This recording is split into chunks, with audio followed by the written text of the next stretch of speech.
ওটার পেটে ডিম না হয় তেল হলে হেভি লাগে। তাহলে এখন এই মাছ কি খাওয়া দাওয়ার কি হবে, কোনটা কি খাওয়া তোমরা?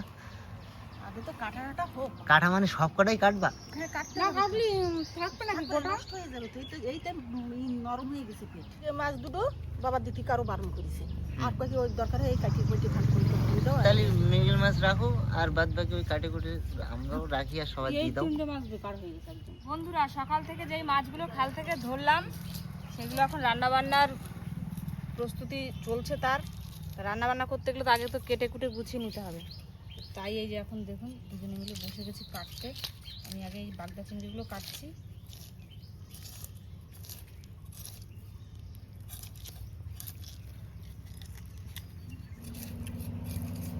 এই মাছটা দেখো কত বড়, দেখেছো? এই বাগদায় 4টে 100 গ্রাম। এই মাছটা কেটে কাটবে, বড় মাছটা। এই মাছের পেটে যা ডিম হয়েছে, এই মাছ খেতে ভালো লাগবে এখানে? খারাপ লাগবে। হ্যাঁ ঠিক আছে সব। বাবার ডাকলে ভালো হতো, বাবা এসব বড় মাছটা কাটারি দিয়ে কাটতে পারবে না।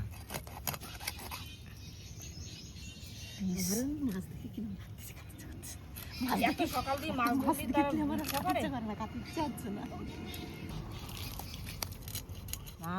মাছে মাছে মাছ মাথা মাছ কিন্তু চিড়ে দেবো না থাকবে এরম? না না এরকম গোটা, এটা বড় মাথা তো। কাতলা মাছের মাথা ফেলে দিই মাছখানে দিয়ে দাও। মাইনা যেভাবে খায় জানো সেই রূপে।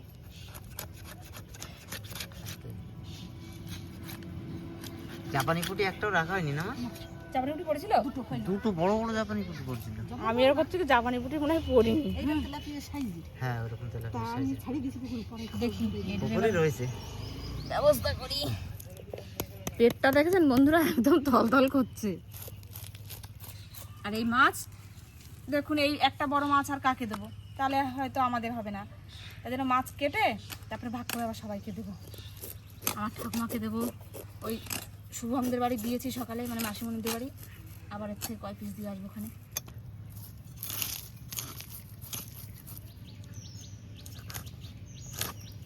হ্যাঁ ডিম পচাই গেছে একদম। এবার ডিম বেরো করো। বাবা রে,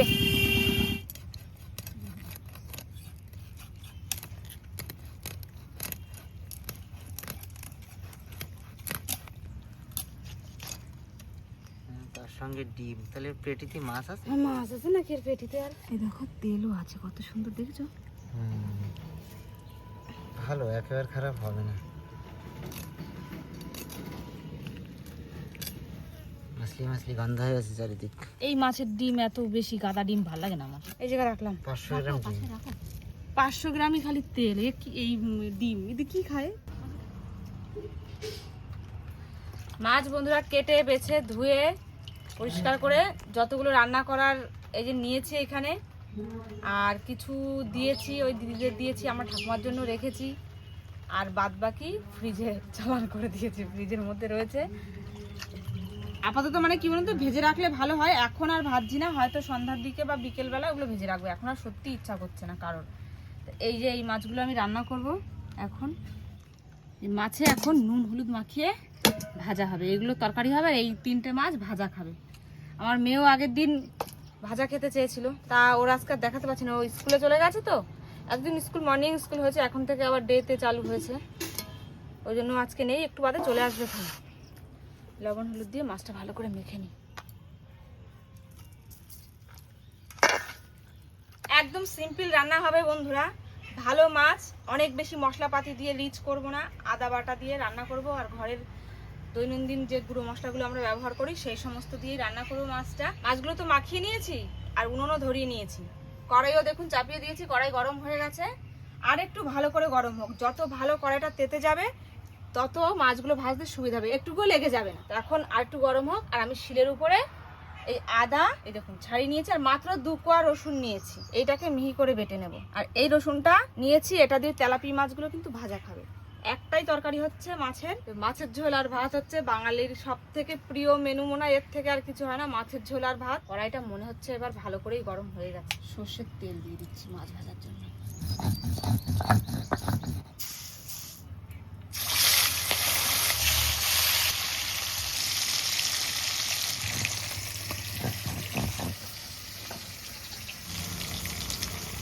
বন্ধুরা, এই আমাদের খাল থেকে এই যে সবাই মাছ ধরার কারণ হচ্ছে এই খালটা এতদিন লিজে ছিল। আজকে সেই লিজের ডেট, মানে ওদের লিজ নেওয়ার ডেট শেষ। আর কি খালটা আবার যেরকম আগে ছাড়া থাকতো সেরকম ছাড়া হয়ে গেছে। ওই জন্য খাল পাড়ের দুই পাড়ের যত বাসিন্দা সবাই মাছ ধরতে নেমেছে।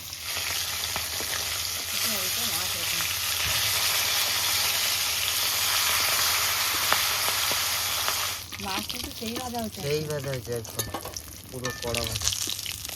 ভিতরে হয়তো অত কড়া হয়নি, বাইরে না, যাচ্ছে। ভিতরে অত, কিন্তু ভেতর অনেকটা সময় ধরে ভেজেছি তো। ওই নেমন্তন্ন বাড়ির মাছ যেরকম উপরটা করা আর ভেতরেই থাকে ওরকম হবে না। একটা মাছে দুটো মাছে রান্না করি।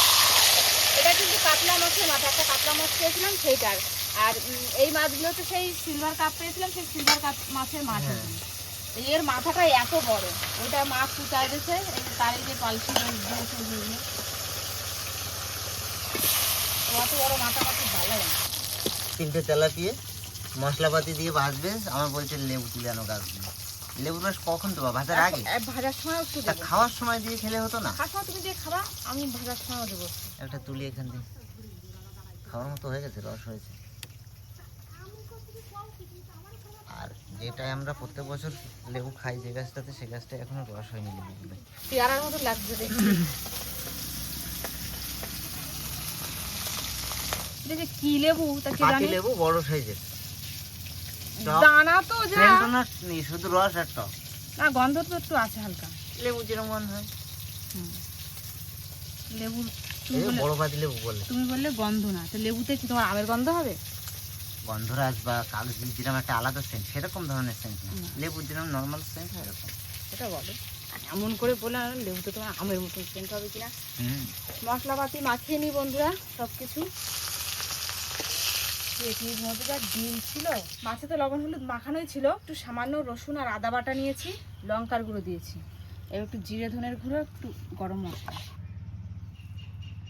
সব থেকে গন্ধরাজ বলো আর যাই বলো, এক একটা লেবুর এক একটা গুণাগুণ কিন্তু আমার মনে হয় আলাদা। পাতি লেবুর রস বিশেষত রান্নার কাজে বেশি ব্যবহৃত হয়, বা অনেকে হয় না বিভিন্ন রকম মাথা ঠাতায় মাখে, ওগুলোর ক্ষেত্রে লেবুর মানে পাতি লেবুটা ভালো।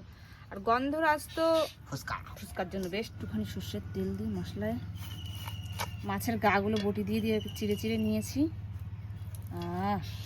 সুন্দর করে এবার ম্যারিনেট হচ্ছে। তেলে দিয়ে দিলাম। এই তেল দিয়ে করা যাবে কি? আর ওটাও দিয়ে দাও একবার।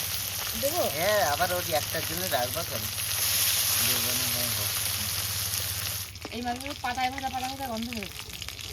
একটু দেখতে এরকম লাল লাল হয়ে গেছে পুরো, মশলা মাখানো ছিল বলে, কিন্তু মাছ কিন্তু পুড়ে লাগিয়েছে। এরকম করেই ভাজার ইচ্ছা ছিল আর সেরকম করেই ভেজে।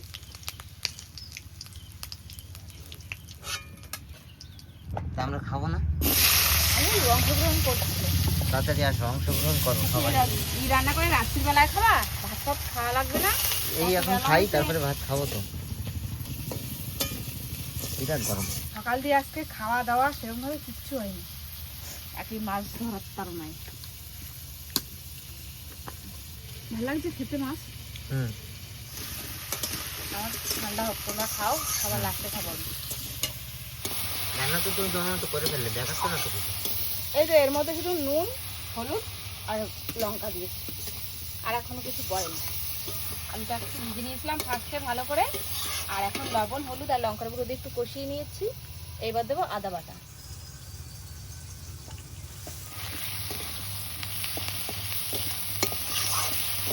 মাছ ভাজা ঝাল হয়নি? একটু মাছের ঝোলে একটু ধনে গুঁড়ো দিয়ে দিচ্ছি এখন। মশলাপাতি দিয়ে আলু কষানো হয়ে গেছে, এবার জল দিয়ে দিচ্ছি।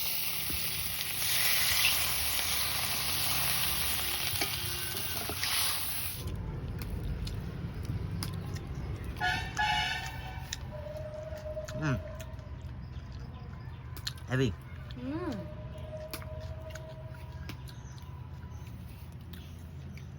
দারুণ হয়েছে। মশলা দিয়ে দাও।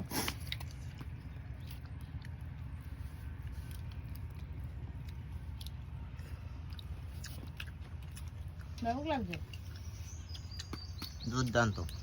আর একটু ঝাল হলে ভালো তো। লঙ্কা নিয়ে নাও। ভালো হবে। আমার মেয়ে আবার একটা মাছ ভাজার নিচে সিলভার কাপের পেটি ভালো লাগছে খুব না ভাজা মাছ খেতে। মাছের ঝোল বসিয়ে দিয়ে আমরা একটু ব্রেক নিয়ে নিলাম, ব্রেক না পেট পুজো। পেট পুজো করে নিলাম। সকাল থেকে সেরকম কিছু খাওয়া হয়নি, তাই একটু মাছ ভাজা খেয়ে নিলাম আমরা সবাই। খেটে হাত মুখ টুক ধুয়ে আবার এই দেখুন ভাজা মাছ, এবার এগুলো ঝোলের মধ্যে দিয়ে দেবো।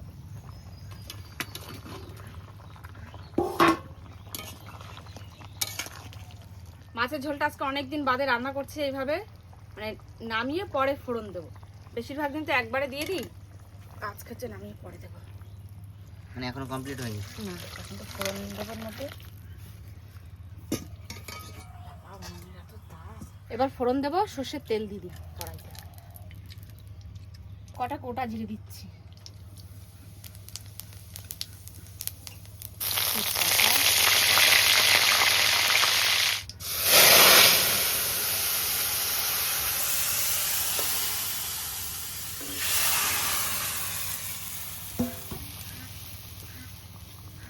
রান্না কিন্তু প্রায় শেষের পথে বন্ধুরা।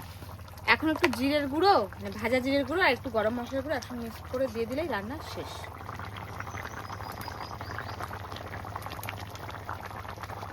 ভাজা জিরের গুঁড়ো ছিল, যার কারণে আমি আর জিরে বেটে দিইনি।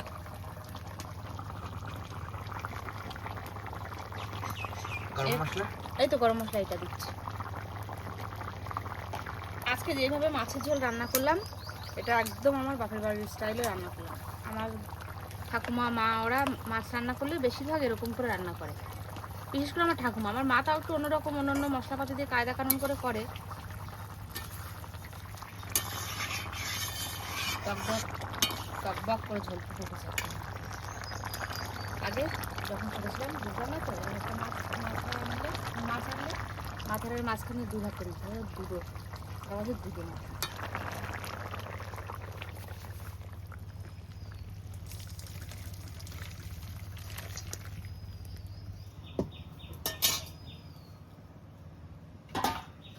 এক মাছ ভাজা খেয়ে আর ভাত খাওয়ার ইচ্ছা নেই।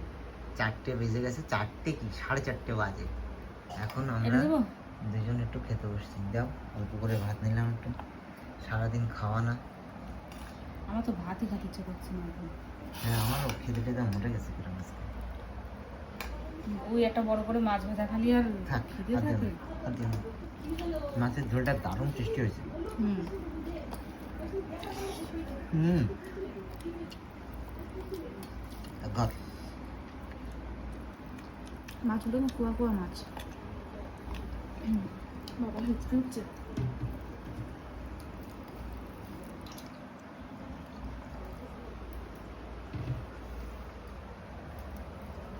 সারাদিন না খেয়ে তো ভাত গালে দিয়ে গলায় দিয়ে যায় না। হুম